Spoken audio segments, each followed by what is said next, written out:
शेषफल प्रमेय, जिसे इंग्लिश में रिमाइंडर थ्योरम कहते हैं। रिमाइंडर थ्योरम, शेषफल को शेष भी हम लोग कहते हैं। आइए हम दो संख्याएं 15 और 6 लें। आप जानते हैं कि जब हम 15 को 6 से भाग देते हैं तो हमें भागफल 2 और शेषफल 3 प्राप्त होता है। ये देखिए, यहाँ भागफल 2 और शेषफल कितना प्राप्त हो रहा है? 3 प्राप्त हो रहा है। क्या आप जानते हैं कि इस तथ्य को किस प्रकार व्यक्त किया जाता है? हम 15 को इस रूप में लिखते हैं। देखिए, 15 बराबर 2 गुने 6 जो 3। देखिए 2 है, ये भागफल और 6 भाजक, और उसमें हम क्या जोड़ेंगे? शेषफल यानी 3। तो 15 को इस तरह लिखते हैं। हम यहाँ देखते हैं कि शेषफल 3 भाजक 6 से कम है। हमेशा शेषफल भाजक से छोटा ही होगा। इसी प्रकार यदि हम 12 को 6 से भाग दें तो हमें प्राप्त होता है 12 बराबर 2 गुने 6 और जोड़ 0, यानी यहाँ पर शेषफल 0 है। यहाँ हमने सीखा कि शेषफल हमेशा भाजक से छोटा होता है। अब देखिए, यहाँ पर शेषफल क्या है? यहाँ पर शेषफल 0 है। हम यह कहते हैं कि 6 12 का एक गुणनखंड यानी फैक्टर है, या 12 6 का एक गुणज है। 6 12 का गुणनखंड है, जबकि 12 6 का एक गुणज है यानी मल्टीपल है। जैसे हम पहले भी चर्चा कर चुके हैं कि 4 का जब हम पहाड़ा पढ़ते हैं तो 4 एकम 4, 4 दूनी 8, 4 तिया 12, 4 चौके 16। तो इस तरह से ये 4, 8, 12, 16 इत्यादि ये 4 के गुणज हैं यानी मल्टीपल है। जबकि 8 के फैक्टर 4 कह सकते हैं, 12 का फैक्टर भी 4 है, 16 का फैक्टर भी 4 है। तो हमें फैक्टर और मल्टीपल को ठीक से समझ लेना है। अब यह प्रश्न उठता है कि क्या हम एक बहुपद को दूसरे बहुपद से भाग दे सकते हैं? आइए सबसे पहले हम इसे हल करने का प्रयास करें, और यह तब करें जबकि भाजक एक पदी हो, यानी भाजक एक पदी बहुपद हो, तब हम प्रयास करते हैं। अतः आइए हम बहुपद 2x³ plus x squared plus x को एक पदी x से भाग दें। आपको पता है x एक पदी बहुपद है क्योंकि इसमें केवल एक पद है। अब हम भाग देते हैं तो पाते हैं ये देखिए, ये प्रत्येक पद में x से हमें भाग करना होगा। तो हमने प्रत्येक पद में भाग किया है, तो इस तरह से हमने ये प्राप्त किया। यहाँ x³ है, यहाँ x है, तो पावर 1 है यहाँ पे, यहाँ 3 है, तो ये घट जाता है, तो ये 2 हो गया। घातांक के नियम आप संख्या पद्धति में पढ़ चुके हैं। यहाँ देखिए 2 है घात, और यहाँ 1, 2 में से 1 गया तो 1, यानी 1 को लिखा नहीं जाता है, 1 घात को। अब x पर पावर यहाँ 1 है, यानी घात 1 है, और यहाँ भी 1 है, तो भाग देंगे तो ये देखिए कट जाएगा। ऐसे भी कर सकते हैं, या x पर पावर 1 माइनस 1 यानी 0, यानी x⁴ 0, मतलब हम क्या कहेंगे? 1 कहेंगे। जैसे देखिए ये x³ है, तो और यहाँ कितना घात है? 1 है, तो ये हम ऐसे लिखते हैं, तो x पर पावर ये 3 माइनस 1 बराबर x पर पावर ये 2 हो गया। यहाँ आप यह देख सकते हैं कि 2x³ plus x square plus x के प्रत्येक पद में x सर्वनिष्ठ है। अतः सर्वनिष्ठ मीन्स सब में शामिल, तो x सर्वनिष्ठ है। अतः हम 2x³ plus x square plus x को x into 2x² plus x plus 1 के रूप में लिख सकते हैं।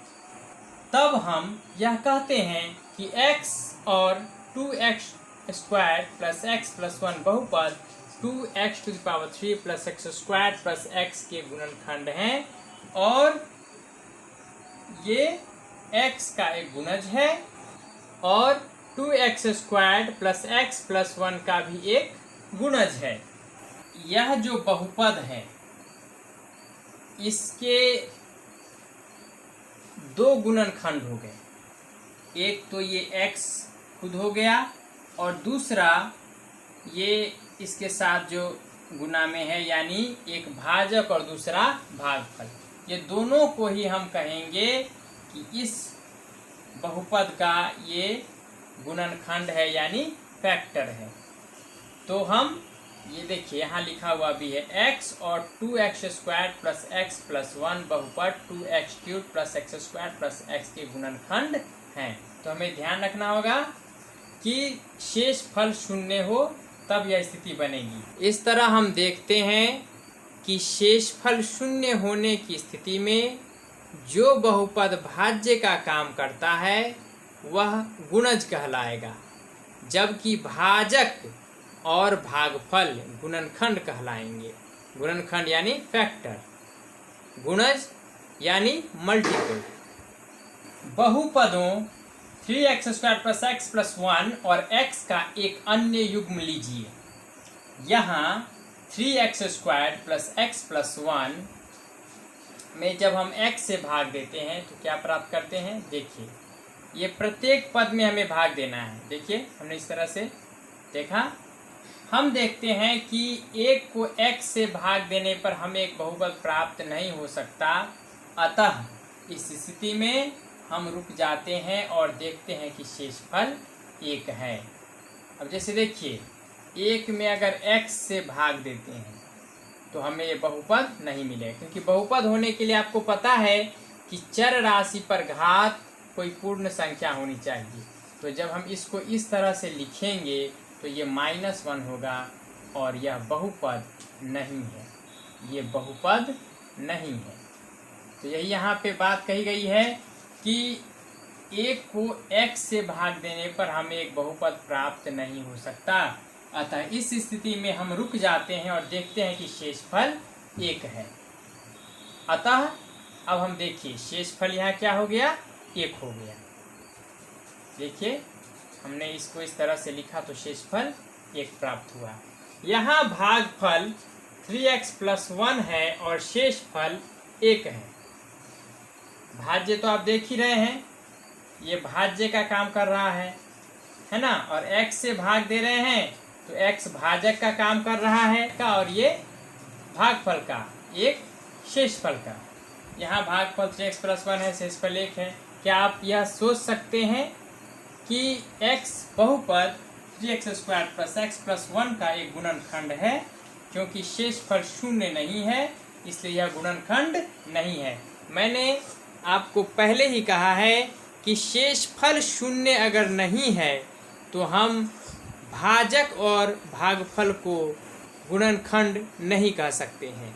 तो यहाँ चूंकि शेषफल 1 है इसलिए x और 3x प्लस 1 इस बहुपद के गुणनखंड यानी फैक्टर नहीं है। आइए अब हम एक बहुपद को एक दूसरे शून्येतर बहुपद से भाग दें। देखिए शून्येतर, यहाँ पर क्या लिखा हुआ है, शून्येतर। शून्येतर माने नन जीरो, यानी जो जीरो नहीं है, यानी जो शून्य नहीं, यानी शून्य को हटा दें, शून्य को छोड़कर उसे कहते हैं शून्येतर।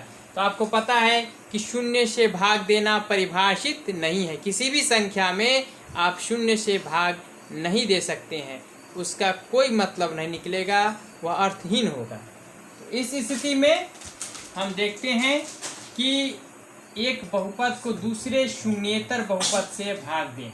हम अब भाग दे के देखेंगे। उदाहरण 6,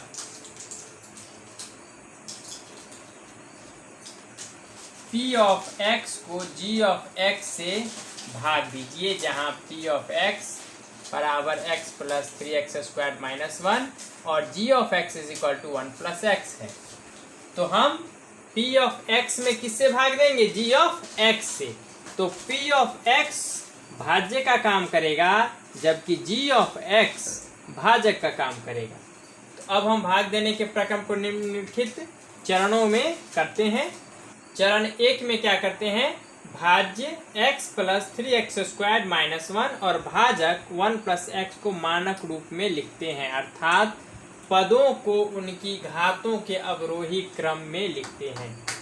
तो यहाँ ध्यान देना है, मानक रूप। मानक रूप मीन्स जब हम बहुपद को इस तरह से लिखें, यानी अधिकतम घात जिसका हो उसको पहले लिखें, तो उसे हम कहेंगे कि वो मानक रूप में, यानी डिसेंडिंग ऑर्डर में लिखना है। जैसे देखिए यहाँ क्या है, ये जो आप देख रहे हैं, यह जो बहुपद है, इसमें पावर मैक्सिमम 2 है, तो हम इसको सबसे पहले लिखेंगे। उसके बाद पावर ये 1 है, यानी घात 1 है, तो उसको लिखे। उसके बाद लास्ट में -1 है, तो इस तरह से ये मानक रूप में आ गया। फिर देखिए यहाँ 1 प्लस एक्स है, इसे मानक रूप में लिखेंगे, तो यहाँ x पर पावर 1 है, कुछ नहीं लिखा रहता है तो 1 होता है, तो 1 है।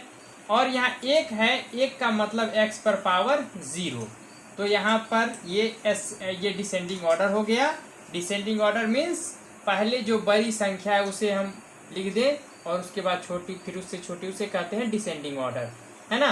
तो हम लिखेंगे x प्लस 1, तो ये भी अब डिसेंडिंग ऑर्डर में आ गया, यानी अवरोही क्रम में। तो इस तरह से ये मानक रूप में हमने इसे लिख दिया। अब दूसरा चरण है डिसेंडिंग ऑर्डर। आप समझ रहे हैं, जैसे हम अगर लिखेंगे 5 3 2 1, तो ये डिसेंडिंग ऑर्डर है ना। इस तरह की चीज़ों को हम क्या कहते हैं? Descending order. तो ये देखिए, ये डिसेंडिंग ऑर्डर है, ये डिसेंडिंग ऑर्डर है। आप ये देखें, ये डिसेंडिंग ऑर्डर हो गया। तो ये डिसेंडिंग ऑर्डर में हम लिखते हैं। तो ये डिसेंडिंग ऑर्डर है, पहले सबसे बड़ी, उसके बाद छोटी, फिर उससे छोटी, फिर उससे छोटी। हम भाज्य के पहले पद को भाजक के पहले पद से भाग देते हैं, अर्थात 3x² को x से भाग देते हैं और हमें 3x प्राप्त होता है। यह भागफल का पहला पद होता है। तो देखिए, पहला पद 3x² है भाज्य का, और दूसरा पद x है। तो 3x² में x से भाग देंगे तो हमें क्या प्राप्त होगा? 3x, और ये भागफल का पहला पद हुआ। चरण 3, हम भाजक को भागफल के पहले पद से गुणा करते हैं और इस गुणनफल को भाज्य से घटा देते हैं। अब क्या करेंगे? ये हमने भाग दिया और यहाँ लिख दिया। उसके बाद भाजक को भागफल के पहले पद से गुणा करते हैं। तो ये देखिए, भागफल के पहले पद से किसको हम गुणा करेंगे? भाजक को, और गुणनफल को भाज्य से घटा देते हैं, यानी हम x प्लस 1 को 3x से हम गुणा करेंगे। अब देखिए, इसको इससे हम क्या करेंगे? गुणा करेंगे, तो गुणनफल क्या प्राप्त होगा? 3x² plus 3x। अब इसमें से इसको घटाते हैं। हमने घटाया, देखिए इस तरह से हमने घटाया, तो ये दोनों सेम है, तो ये कैंसिल हो गए। अब ये देखिए, अब x ये प्लस में है, 3x यहाँ माइनस में आ गया। घटाने का मतलब ये साइन चेंज हो जाता है। तो ये x प्लस में है, 3x माइनस में है, तो ये -2 हो गया। यानी आप ऐसे समझिए कि खर्च ज़्यादा हो गया, आमदनी कम हुई, तो हम कर्ज में आ गए। कर्ज में मीन्स माइनस में, और प्लस समझिए आमदनी है। अब ये -1 ज्यों का त्यों ये नीचे आ गया। तो इस तरह से हमें शेषफल प्राप्त। अब देखिए, ये शेषफल -2x - 1 को नया भाज्य मान लेते हैं, भाजक वही बना रहता है। हम भाजक को भागफल के दूसरे पद से गुणा करते हैं और इस गुणनफल को भाज्य से घटाते हैं, अर्थात हम x+1 को -2 से गुणा करते हैं और गुणनफल -2x -2 को भाज्य -2x -1 से घटाते हैं। इससे शेषफल के रूप में हमें 1 प्राप्त होता है। देखिए इस तरह से 1 प्राप्त हुआ शेषफल।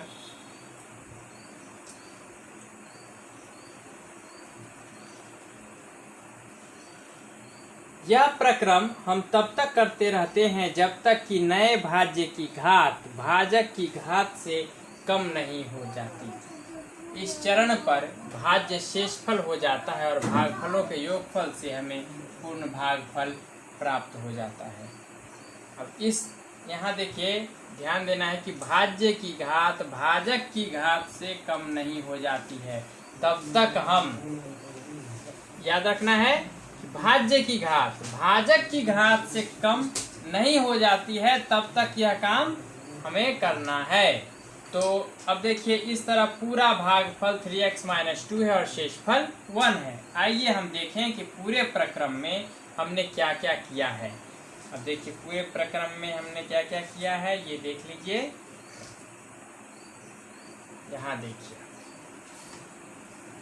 अब हम लिख सकते हैं ना, ये भाज्य का काम कर रहा है 3x² + x - 1 और ये हुआ भाजक और ये हुआ भागफल, है ना। और ये क्या है शेषफल। तो भाज्य बराबर भाजक गुने भागफल जोड़ शेषफल। व्यापक रूप में यदि px और व्यापक रूप में यदि p(x) और g(x) ऐसे दो बहुपद हों कि p(x) की घात is greater than or equal to g(x) की घात और g(x) is not equal to 0 है, तो हम ऐसे बहुपद q(x) और r(x) प्राप्त कर सकते हैं, जिससे कि p(x) is equal to g(x) into q(x) plus r(x). तो हम देख सकते हैं कि जब p(x) की घात g(x) की घात से अधिक या उसके बराबर है, यहाँ देखिए ये इम्पोर्टेंट बात है। ये देखिए यहाँ जो है आप देखें तो यहाँ ये इम्पोर्टेंट बात है कि p(x) की घात g(x) की घात से अधिक है या उसके बराबर है और g(x) को 0 के बराबर नहीं होना चाहिए, तब हम ऐसे बहुपद q(x) और r(x) को प्राप्त कर सकते हैं, ताकि p(x) इस तरह से हो। यानी हम जिससे भाग दे रहे हैं उसको अगर g(x) मान ले भाजक, p(x) को भाज्य मान ले, तो हमें भागफल q(x) मिलेगा और शेषफल r(x) मिलेगा, है ना। तो यहाँ ध्यान रखना है कि हम 0 से भाग नहीं दे सकते। यहाँ लिखा हुआ है g(x) is not equal to 0 और घात भी g(x) की घात p(x) की घात से ज्यादा नहीं होनी चाहिए, उसके बराबर ये हो सकता है। यानी p(x) बड़ा होगा, यानी p(x) का जो घात है, यानी p(x) की घात g(x) की घात से अधिक या उसके बराबर अवश्य होनी चाहिए। जहां r(x) 0 है या r(x) की घात g(x) की घात से छोटी है। याद रखना है कि r(x) की घात g(x) की घात से छोटी होगी हमेशा। यहाँ हम कह सकते हैं कि p(x) को g(x) से भाग देने पर भागफल q(x) और शेषफल r(x) प्राप्त होता है। तो यहाँ पर ध्यान रखने वाली ये भी बात है कि शेषफल जो बहुपद शेषफल के रूप में है उसकी घात हमेशा ये भाजक के रूप में जो बहुपद है उससे कम होनी चाहिए। ऊपर के उदाहरण में भाजक एक रैखिक बहुपद था। ऐसी स्थिति में आइए हम देखें कि शेषफल और भाज्य के कुछ मानों में कोई संबंध है या नहीं। ऊपर के उदाहरण में भाजक एक रैखिक बहुपद था। ऐसी स्थिति में आइए हम देखें कि शेषफल और भाज्य के कुछ मानों में कोई संबंध है या नहीं। अब देखिए, p of x is equal to three x square plus x minus one में x के स्थान पर -1 प्रतिस्थापित करने पर हमें यह प्राप्त होता है। देखिए, प्रतिस्थापित मतलब उसके स्थान पर उसको हम रख देते हैं, यानी x के स्थान पर रख देंगे -1। पहले x, यहाँ x है ना, तो x हटा के क्या लिख देंगे, -1। और यहाँ सब में दो जगह यहाँ भी x है तो यहाँ भी -1 लिख देंगे। तो प्रतिस्थापित हम करते हैं तो हम पाते हैं कि देखिए शेषफल प्राप्त होता है यह वही होता है जो कि बहुपद x प्लस 1 के शून्यक अर्थात -1 पर बहुपद p of x का मान होता है। देखिए, अगर हम किसी बहुपद में उससे कम घात या उसके बराबर घात वाले बहुपद से भाग देते हैं तो उस कम या बराबर घात वाले बहुपद का जो शून्यक होगा उसे हम बहुपद के चर के स्थान पर रख दें तो उस बहुपद का जो मान होगा वह उसके शेषफल के बराबर होगा। इसके शेषफल हमें निकालना है किससे भाग देने पर, तो यहाँ पर है x प्लस 1 से भाग देने पर।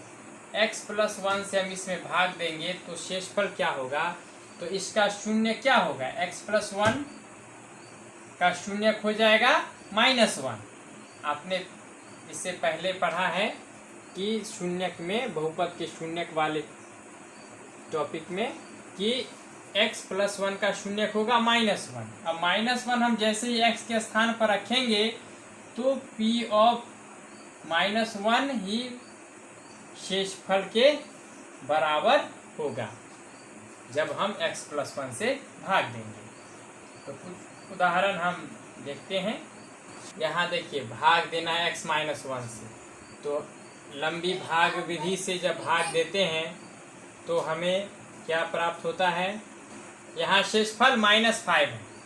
अब x माइनस 1 का शून्यक 1 है।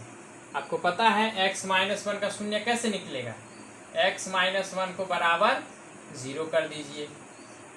जब 0 करेंगे तो x इज इक्वल टू क्या हो जाएगा, 1 हो जाएगा। तो 1 शून्यक हो गया, x माइनस 1 का शून्यक 1 है। अतः p ऑफ x में x इज इक्वल टू 1 रखने पर हम यह पाते हैं कि देखिए ऐसे -5 जो कि शेषफल है। तो हमने दूसरा उदाहरण देख लिया। अब देखिए उदाहरण संख्या 8। इसमें x³ प्लस 1 को x प्लस 1 से भाग देने पर प्राप्त शेषफल ज्ञात करना है। तो हमें यहाँ p ऑफ x है, ये देखिए यहाँ p of x is equal to क्या है, x³ प्लस 1। हमें भाग किससे देना है, x प्लस 1 से। तो ये g ऑफ x हो गया, x प्लस 1 से भाग देंगे तो हम इसे g ऑफ x मान लेते हैं। अब p ऑफ x में g ऑफ x से भाग देंगे तो ध्यान क्या रखना है कि इस बहुपद की घात 3 है और इसकी घात 1 है, तब हम इसमें इससे भाग दे सकते हैं।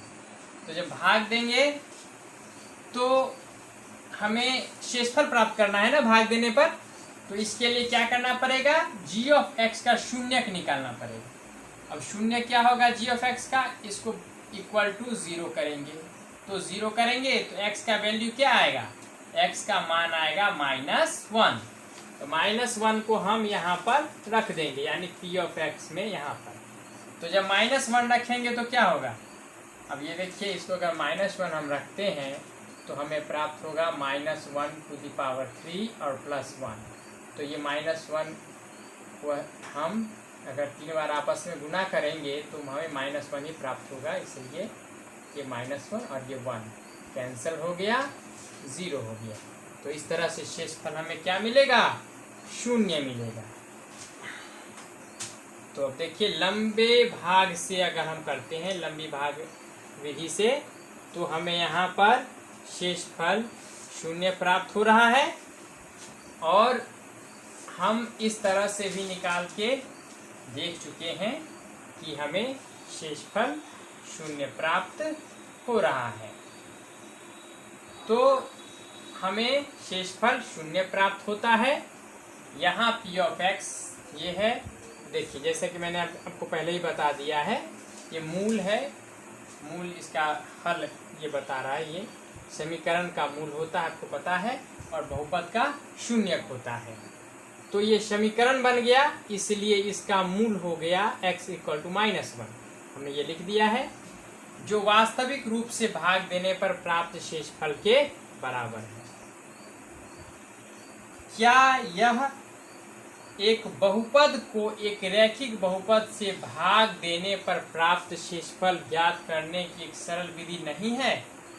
देखिए यही आपसे प्रश्न पूछा जा रहा है कि किसी रैखिक बहुपद से अगर हम भाग दे दें तो शेषफल क्या प्राप्त होगा, इसकी कोई ये सरल विधि नहीं है।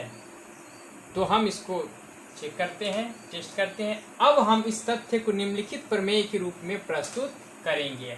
हम यहाँ इस प्रमेय की उपपत्ति देकर यह भी दिखाएंगे कि यह प्रमेय सत्य क्यों है। देखिए अब हम इसका प्रमाण देंगे कि ये सत्य कैसे। जैसे हमने तो देख लिया 1-2 उदाहरण से कि ऐसा होता है, लेकिन अब हम इसे प्रमेय अब हम इस तथ्य को प्रमेय के रूप में प्रस्तुत करेंगे। तो देखिए हम सिद्ध करते हैं। तो शेषफल प्रमेय, ये उपपत्ति मीन्स ये प्रमाण, उपपत्ति मीन्स होता है प्रमाण यानी प्रूफ। उपपत्ति मीन्स प्रूफ यानी प्रमाण,